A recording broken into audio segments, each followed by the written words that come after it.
was 11 years old when I found out that I am gay.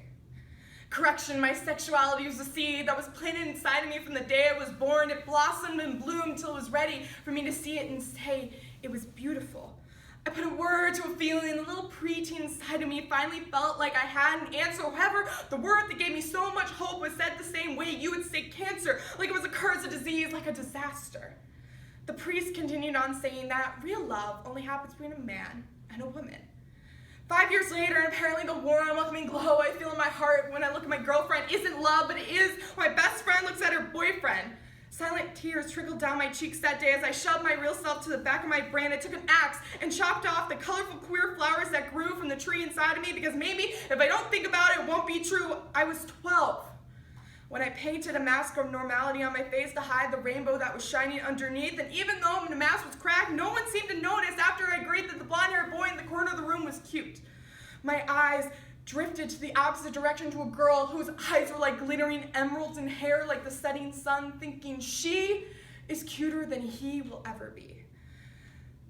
I shake my head and run straight to the bathroom where I splash cold water on my face and look at the girl I hate in the mirror. You are not gay. Although it's more like a plea, like a prayer, that one day I'll wake up and be straight. I was 13 when I overheard my friends say that anyone who was gay was a disgrace to God's otherwise perfect world.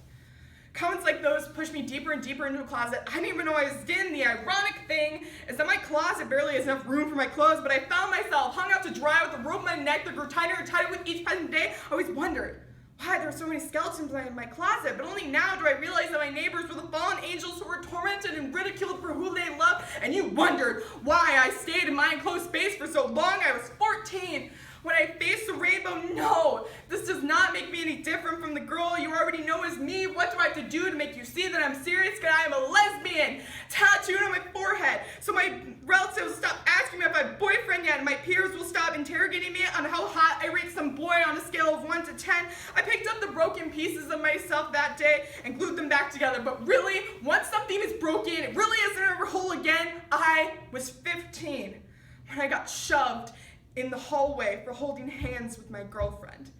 It was then that I realized that people will always hate you for something you cannot control. However, I have the power to wear their glares and hurtful comments like armor and protect myself from the world. I was 16 when I wrote a coming out poem and presented it to my entire sophomore class because I finally love myself for who I am, and nothing can change that because after all, there are worse things in life than girls who kiss other girls.